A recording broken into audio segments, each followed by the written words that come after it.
Welcome. This is the Becoming a Streamer podcast by Pipeline, where we interview your favorite streamers and learn about their journey to where they are today. I'm your host and co-founder of Pipeline, Snoopy. Today, I get to sit down with DiMez, who a couple of years ago was a pizza guy, that now has over 200,000 followers. He started out being frustrated with OBS, as I'm sure you can relate, until a couple of weeks later, he finally got in the groove of it. He's now full-time doing what he loves. If you're a new streamer, you're absolutely gonna love this episode. And if you like it, please make sure you share it with a friend. Without further ado, let's jump into the episode. So DiMez, first up, you gotta tell me how do I say it the right way? This is where we're jumping in right away. So everybody has referred to it as DiMez now, which is fine by me. I actually refer to it that way myself. Originally it's a play on my last name, so the capital M was there for a reason. DiMez, right? Or DiMez. So technically the name would be DiMez, I would say, if you wanted to follow that. But DiMez is kind of just like taking that route, and that's fine with me. Whatever's easier for people. I've known you I've followed your journey for a couple of years now, because I was at Facebook before, and I remember when you first started on the platform, and I always said DiMez, because I thought that's what it was. And then that's what it is. In a conversation with Stone said DiMez, and I was like, am I getting it wrong? So I'm glad to clarify that I might have been right all along. It was DiMez. It gets you deep in the brain, and that's what I guess it works for us. It does. So huge thanks for joining today and sharing some of your story. Before we get too deep, one of the things I like to do is just give the audience a sense of where you are at right now. Uh-huh. So what platform are you streaming on? How much content are you creating? I know you're full-time now, right? Yeah, I've been full-time, yep. So we are about 2 years in full-time, maybe about 2.5 years kind of here on Facebook Gaming. And, originally I was doing multi-streaming. And at the time, I really didn't even have a clue that Facebook was a thing. So it was actually just perfect timing. And I was doing Twitch, YouTube, Facebook, all of it. And at the time, Facebook was just really, really blowing up, and that's how I got started. And I was very fortunate in that regard to kind of have that. So you've been here for 2 years. What follower count are you at now? About 250,000. Wow, that's pretty quick in 2 years. Yeah, it was good for sure. It is good. Yeah, that's great. Could you tell me a little bit, if we wind the clock way back, so not recently, but to young DiMez? Oh boy. I'm guessing your parents weren't always like streamers in the past? No. So like, how did you grow up? Like, were you into games this whole time? Like, how did the young DiMez start out? Where'd you grow up? Yeah, so grew up in New York. And I guess that really doesn't tie much into the streaming aspect of things, but my mom definitely was not a gamer at all. My dad, however, was like kind of into it. He was Pac-Man. He always competitive in Pac-Man and stuff like that. So he would get the N64 out back then, and these are actually some really fun memories, but he had like the classic cartridge you put in there. You could play like Pac-Man, and there was Dig Dug and Mrs. Pac-Man, some other games that were on there. And he would sit down and he'd be like, okay, so this is how you beat this level. He would always have like a pre-made strategy to, if you go down here, you do this, and they always do the same thing. So he would create this very calculated route that would be the most efficient route for him. So I would sit down and I'd play it, and he'd always beat me. What age are you at this point? What was that? How old am I? Probably, I don't know, probably like 6, 7, 8. I don't know when was the N64. I'd have to go and look at the dates, but I know I remember it. So I was probably like 8 years old, maybe.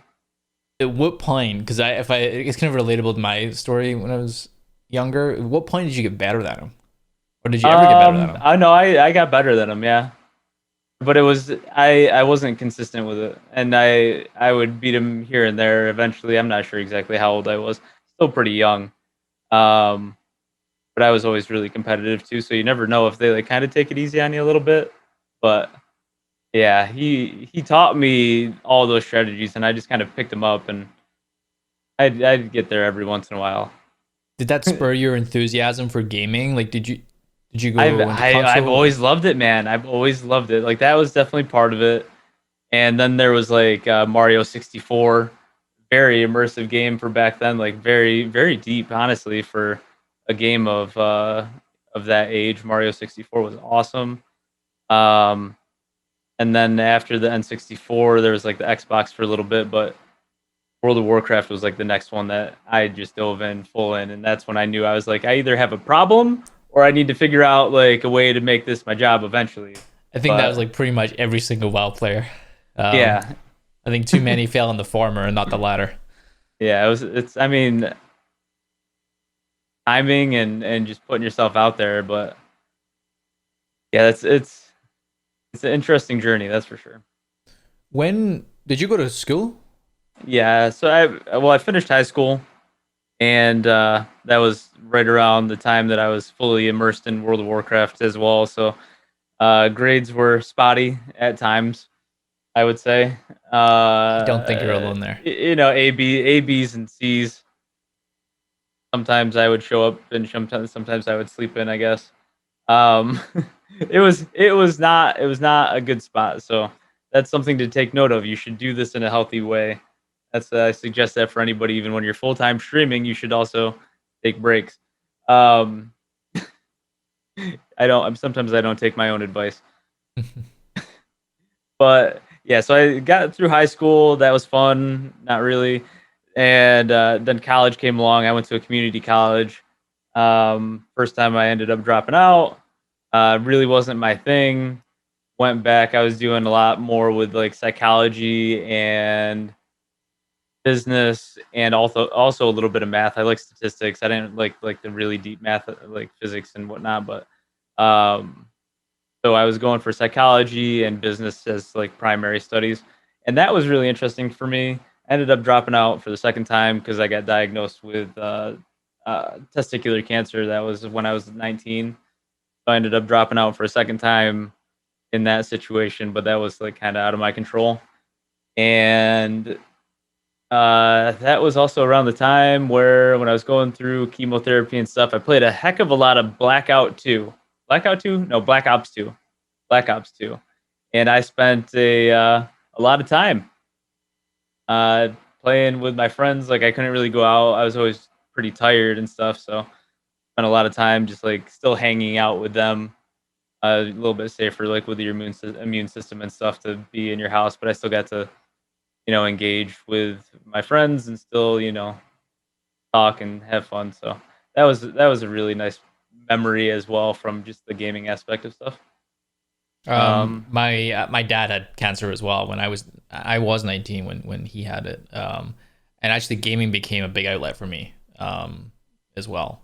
And I just think the sense of community that you get Yeah, um, online is pretty remarkable. Did yeah. you? How did your parents feel about what was their relationship to you gaming and wanting to game so much? My mom, so my parents are separated, or at that point were separated. So I was living with my father mostly, and like I said, I was playing probably way too much. But my dad is very just like he trusts that you will figure it out, and that's just how he was. And I mean, in that regard, I was very lucky.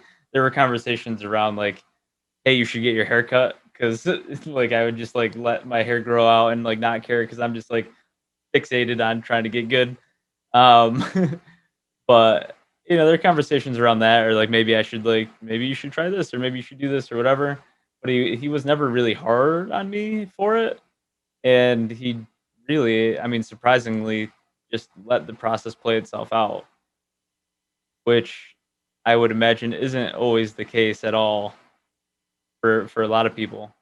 Yeah, when you're playing Black Ops, and you're like hooked on it.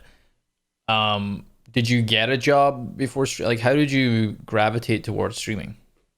So, this all ties back in like later on down the line. So I dropped out of college a couple times.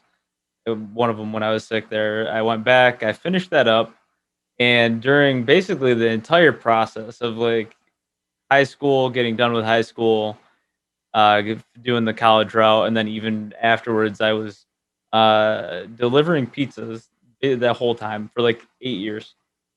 For literally like 8 years, I was doing that as like a side thing, and like sometimes full time, sometimes partially full time while I was doing all the other stuff. And I also kind of like dabbled in. I started a little personal training thing for a little bit, and I always enjoyed the physical fitness realm. So I was doing that with some clients for a little while, still delivering pizzas. I met my wife. We had our daughter. Like all this stuff is going on, all in like the mix of all of this. Um, and then it came down to my dad runs his own business, and this is where it all got kind of into the streaming stuff. Was my dad has his business, and he actually was he had to have hip surgery. He has a couple issues with his legs or his hips or whatever, and it was pretty severe. Like he, every time he stood up, he was basically in tears. Like it got to the point. He's a tough guy. He's a very tough guy, and it was just bone on bone, and he just couldn't do it anymore. So for a while, we actually had to. My wife, my daughter, and I actually moved out of our apartment because we had to move in with him to help him out. And this is where it opened up a little bit of free time for me because I was taking him places, I was helping him run his business, I was um, transporting him sometimes from the house to wherever the clients are, just so that he could like get there in person. I didn't really understand everything that he did with he sells chemicals and stuff. Um, so I was like really invested in helping him. And when I got back and we had like this big house and there was a whole extra room, and I had set up all my stuff in there for my video games, and I was like, you know what, like I have all this extra time, and I finished school for psychology and business, and I just love psychology. Like this is how it's all intertwined. And I was like, you know what, if I'm playing this much and I love games this much, and I love psychology this much, and I love business this much, and marketing, and all these other things. I'm like, why am I not utilizing it in a different way? And so I just kind of like threw a couple of things in the room, and I was like, you know what? Like, let's give it a go. And I opened up OBS and I looked at OBS and I understood absolutely none of it. So then I didn't do anything for probably a couple weeks, because in the back of my head I'm like, I don't understand this. I can't get started. Like I don't get it. And it's confusing. When And is this? it's So this not. is a couple of years ago, just like 2.5 years ago. Yeah, like two. Yeah, that's when I started.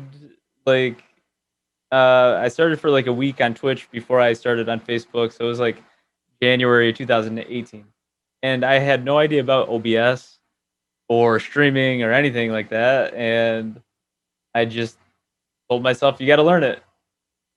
But my natural reaction is, oh, this is really difficult. I don't get it, and then I procrastinate. So it took me a couple weeks, and then I was like in the back of my head, I'm like, why are you not doing this? So I went on YouTube and I looked up videos about OBS, and I was like, you know what? If you really want it, if you really want to learn this, if you really want to try it, It's almost like you're that, having the psychology with yourself at this point. yeah, I'm telling you. But I told myself, I was like, if you really want this, you need to just go on YouTube and teach yourself. You have whatever information you have pipeline here. If you really want to learn information, it is available to you.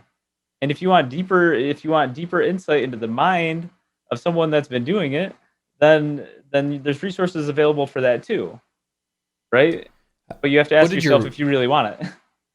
I absolutely agree. What did your wife think when you were like you set up this room dedicated to gaming? Was it a thing in your relationship? Like, yeah, he games. That's the thing. But did she also Um, game? Did she understand it?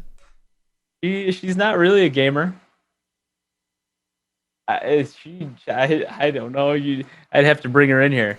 She really doesn't question me when I go off on one of my random things. Like I just get ideas and I get really motivated and I go for it. At one point before all this stuff, it was the stock market and the stocks, and it's like I binge information, I figure it out, and I go for it. And this was kind of the same thing. And I guess she just trusts me, or she figures that I'm gonna make it work anyways. I don't know. I don't know. What is there anything to do with like your dad's entrepreneurship that made you want to go do your own thing? Because if you're doing your pizza thing for 8 years, Mhm. had you stopped it at this point, or were you still doing that plus trying Twitch? I was still delivering pizzas for a little bit, I believe. Honestly, this is everything happened all every that part of our life was just so crazy at the time. But I was definitely still working, delivering for a bit, and then I stopped very early on. I wasn't making a ton of money anyway. So I was, like I said, I was helping my dad with his business. That kind of helped a little bit on the side, and I just figured it was a perfect opportunity to kind of have that time to kind of dive into it. So in that regard, I was very lucky. Also, was doing three different things at the same time, but that didn't bother me too much. So I guess when you did that first week on Twitch, did you get any viewers? So one of my first weeks on Twitch, I'm pretty sure it was my first week, and I still keep in contact with him.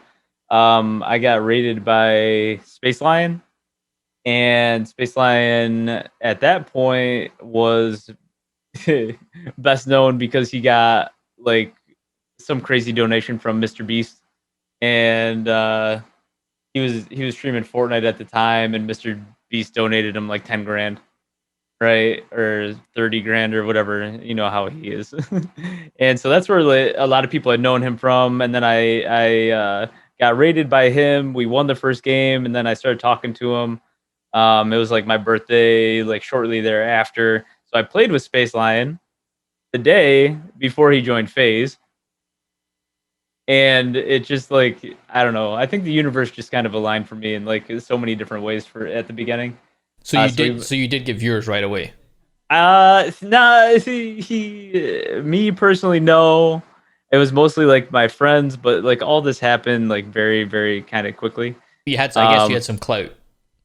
well, yeah, he helped, Yeah. but at the very, very, very beginning, it was like me and a couple people that I knew in real life because I shared my Twitch channel to my Facebook page, which I knew just people in real life, and that was like the first few days.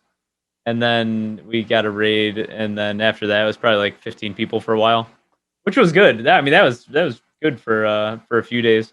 Yeah. I'm wondering why did you keep it up? Like, how long was your viewership at like 10, 15 for?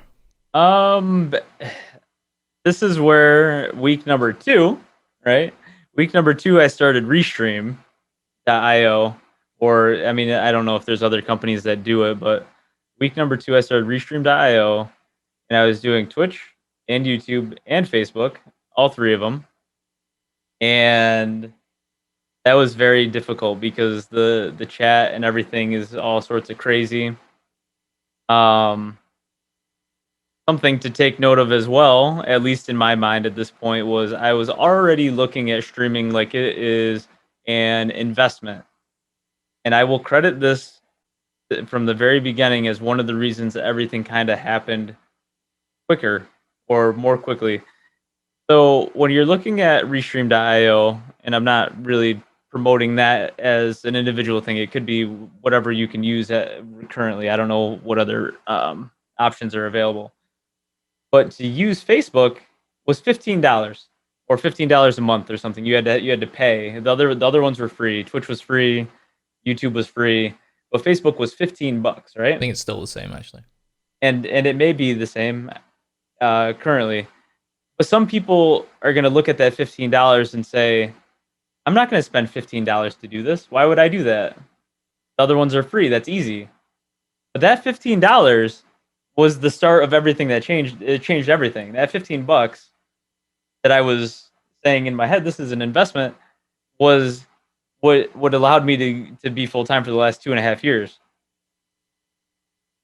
Because as soon as I was doing Facebook, Facebook was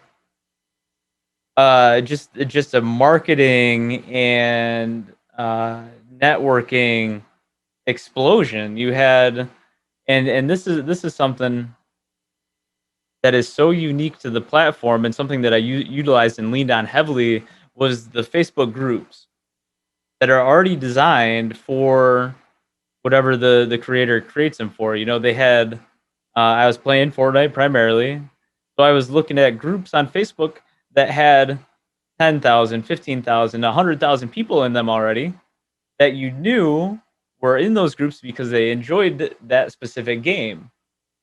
So I was taking my streams and I was sharing them into a Fortnite group. Granted, you should look at the rules of the group first to make sure that it says it allows live streams or allows self promotion or whatever it may be called at the time. But sharing it into the Facebook group with 100,000 people that already are, that's a target audience of something that you're already doing and not just a random group, was the kickstart to that, just like really rapidly expanding. Why? Rapidly expanding. Curiously, why did you want to restream to a Facebook or YouTube?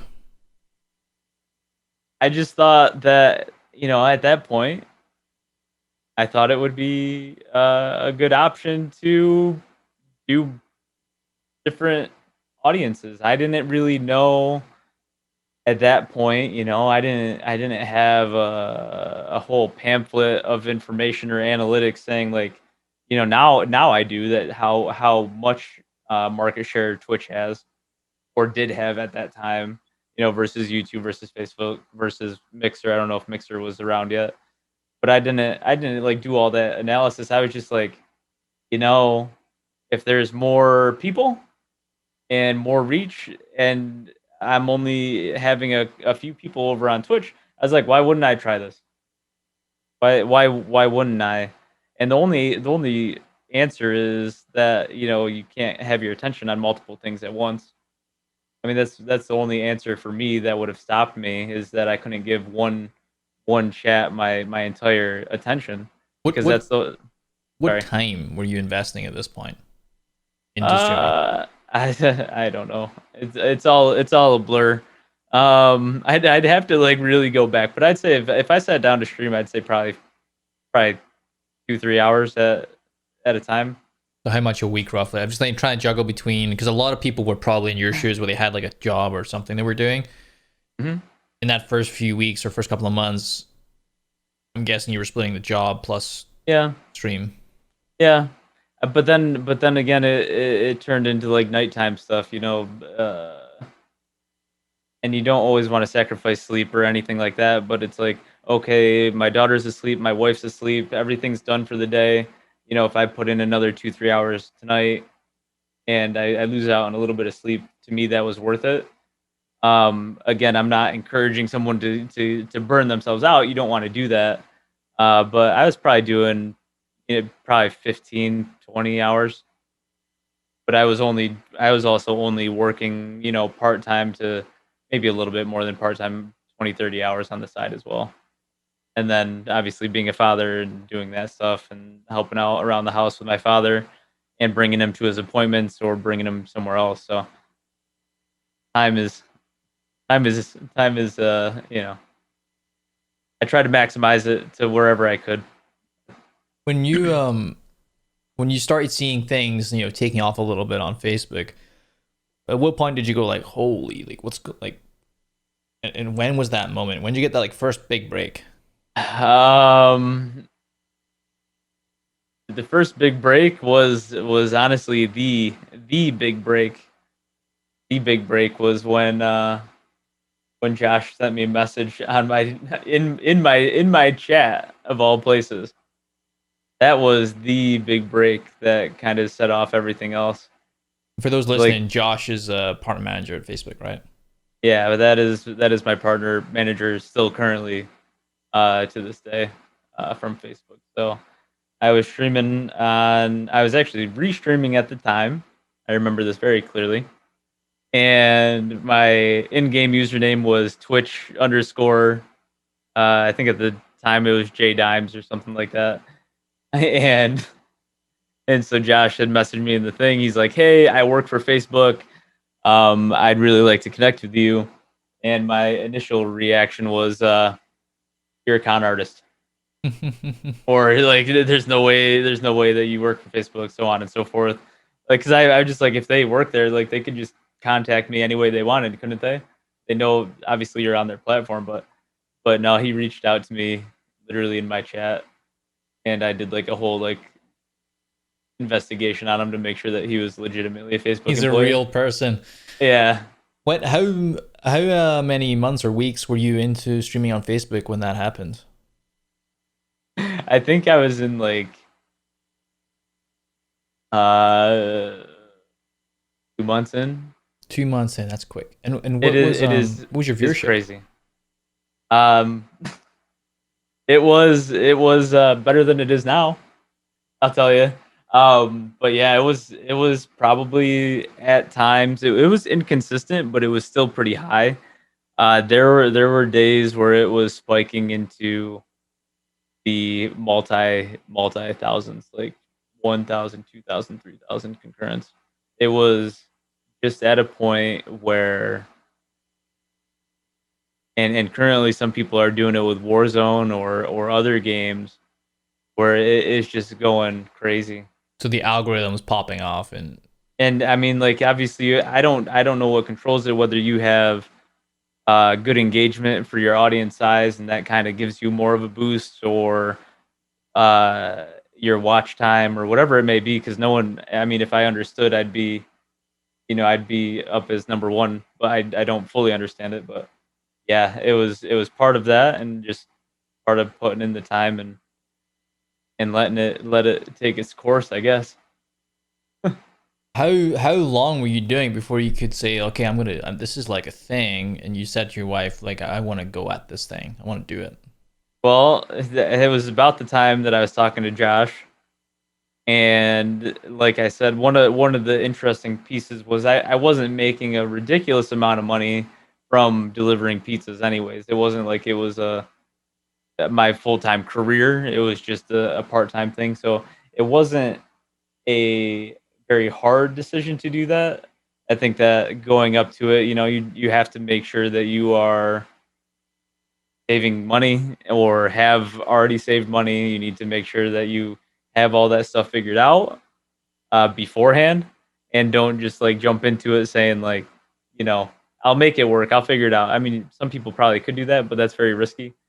Um, so it was very shortly after Josh had messaged me, and we were already doing well. Um, it obviously a big risk to just take that dive, no matter who you are or what you have going on or whatever.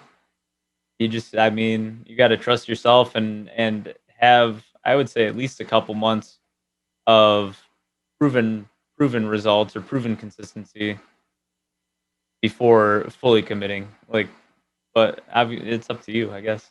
Right? Was she supportive? Was she like, yeah, go for it? Was she excited as well, or was it like, do your thing?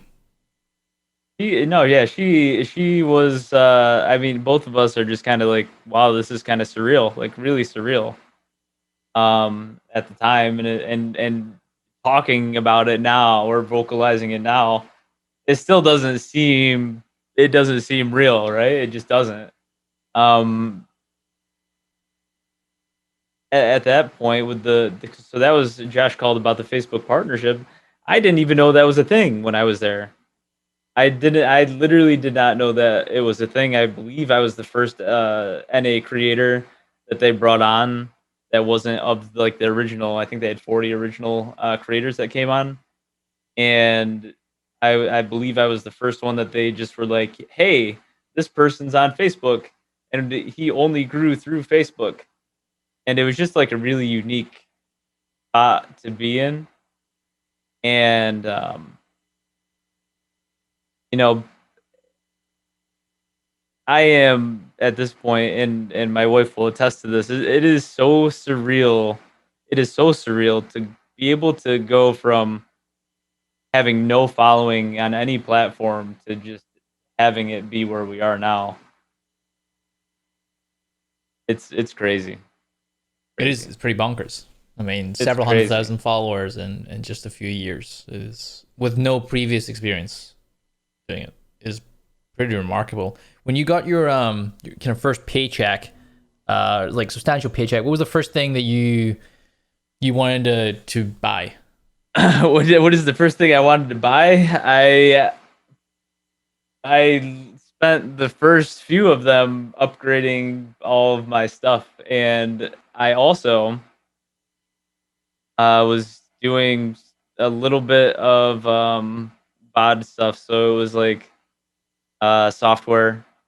Um, I think it was Adobe Studios or whatever. So I got that, and that had a subscription. That was actually pretty expensive. So I was doing like just editing software that was free for a bit. But yeah, mostly everything that I had spent my money on at that point was either spending it on bills or spending it on upgrades for the studio. And that was something that I expressed pretty directly to the chat, is just like letting them know like, hey, this is going towards my family, my bills, and to upgrade the content that I'm able to provide. One of the things that we often find with folks who are just starting is they'll spend thousands of dollars, thousands of thousands of like buying all this gear and equipment. Mhm. Um, it sounds like you didn't do that. Yours kind of got progressively better and better over time. Yeah, yeah. Do you think I that you should go out and buy all this stuff, or do you think no, like make this thing work first? No, so I think one of the biggest pieces for everybody is that they don't understand that all of those things you don't need to have those things, right? If you take a look inside of you, at its core, it's a lot of procrastination, right? I don't want to start streaming until I have a webcam. I don't want to start streaming until I have a better microphone. I don't want to start streaming until I have a better PC. If you have something that is functional internet with enough upload speed and a functional, I guess, console or PC that can stream, right? That's all you need. And yourself. Like obviously you can't stream without yourself. But I think personally, at its core, all of those things are a piece of procrastination.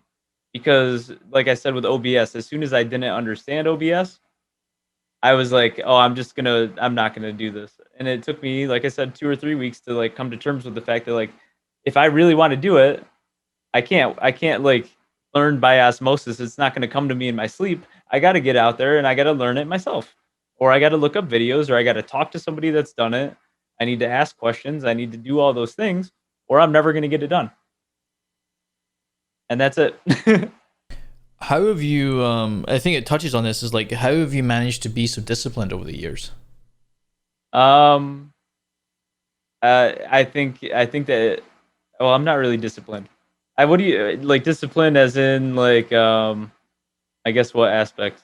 I need to do this. Like I need to stream. Like you were doing it as part time before. You were doing it like that those small hours in the evening. Like did you have a strategy like I have or intentional about I have to do this, or was it more you whenever you had the chance you would go live? I believe that if you love it and you really really love it, then you're gonna just make time to do it if you can. Obviously everybody's situation is much different. I will say repeatedly, I was very fortunate to be in a lot of the different circumstances that I was in beforehand, whether it was, random timing or whether it was not so random and I made those situations. Um, it just ended up working out. Um, but if you truly love something, you will make time for it. And that's just the way that the world works, unless you're sick or unless someone else is sick or else something crazy is kind of going on. If you have free time to watch like TV, or you have free time to, I don't know, sit outside on your porch or whatever it may be, then you have free time to chase a passion. And again, I'll restate, don't burn yourself out. You should still be able to relax if you're doing, 60 hours at work and coming home and you have no time. Maybe something else has to change first. But there's always something that can be done if you really want to, in my opinion. Hmm. When you were talking earlier about the psychology of streaming, in streaming there's ups and downs. There's peaks and troughs, and if you've done this for a long time, you learn that there's a lot of peaks and a lot of troughs. How do you manage going through those ups and downs? I'm in a process right now that I honestly, you just kind of, I guess, talk is the best thing. This conversation right here might even be relieving a little bit too. Just finding a way for you to not only internalize it, but to get it. Just even if you're talking to yourself in a mirror, you might sound crazy or something like that, but sometimes just even hearing it out loud, preferably probably bouncing it off of somebody else, is something that can help too. Or the crazy part about streaming, you could talk to your own chat about the issues that you're going through. I mean, how mind-blowingly profound is that? Like, you're not just a person on a camera, you're a human being on a camera, right? Do you think you can be a human being on the camera? I was today. I was today. I was talking to them too. I was like, you know what, chat? I'm stressed out. I'm stressed out. Stuff hasn't been, as crazy as the blow up was. It's not as intense. It's not as huge as the when we first got started, because it was such good timing. It was so lucky. There was just it's just the perfect storm in a good way. And changing games and doing stuff, mine's almost like the reverse. It slowed down a little bit, and sometimes that can be stressful. But at the same time, part of that is breaking it down and telling yourself, well, number one, do I still love playing video games? The answer is yes. Do you still love your community? The answer is yes. Do you still love what you do? The answer is yes.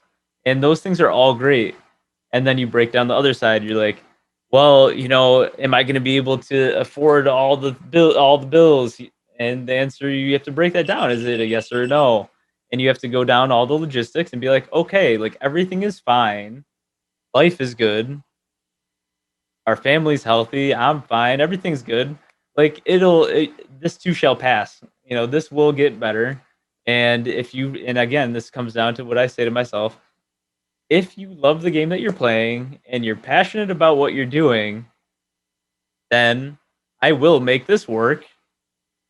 You just have to give me time. I like that. I like that. And I can say it right now. I just got the chills a little bit because I'm getting hyped up over here.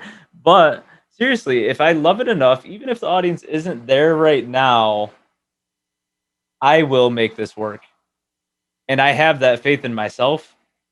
If I were to, like I said, if you go and you stand in front of a mirror, you talk to yourself, you say, am I able to do this? And you say, yes, I am.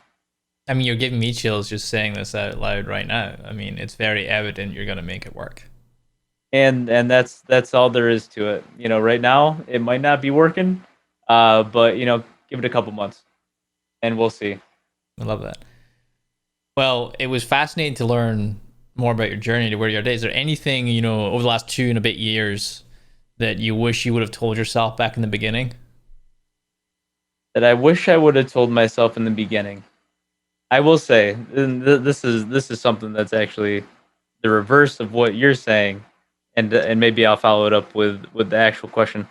I think that going in as naive as I was actually one of the biggest benefits to how I got where I am right now.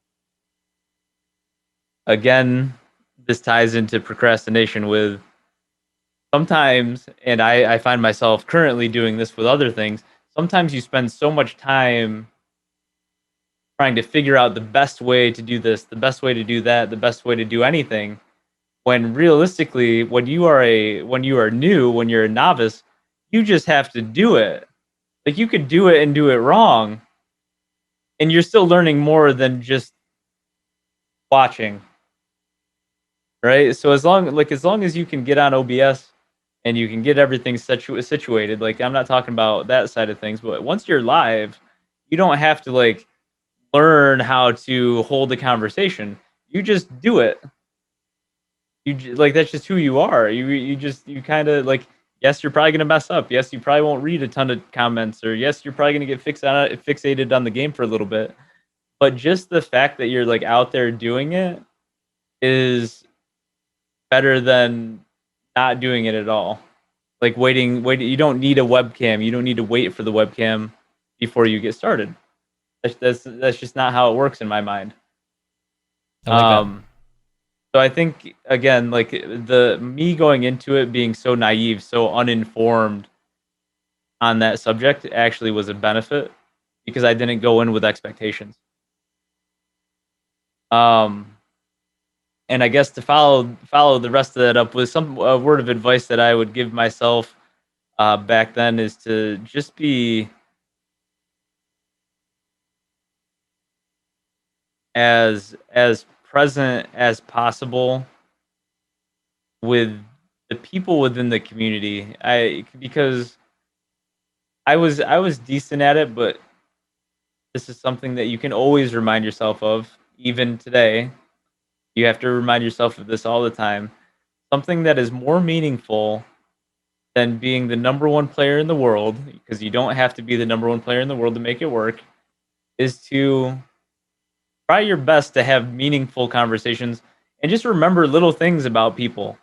On our platform on Facebook, it's a little bit easier because the usernames are the real names, and there's a picture attached to it and stuff. It's not just like Mr. Man 29 or something like that. Maybe that's a little bit harder. But with real usernames and real pictures, I'm able to be like, oh, I remember they were here yesterday, and they said that they, one of the girls a couple weeks ago said she was going for her driver's test, right? And she hadn't been in chat for a couple weeks. She came in yesterday, and I was like, oh, how did your driver's test go? Because it was just a piece of conversation that was in my head, right? Those are the little things that give you a human connection with somebody, and not just a screen connection with somebody. And that is, when you start out, going back to the advice that I would give myself, when you start out, that is the most important thing that you can do, is build human connections, human conversations, and not just robotic ones.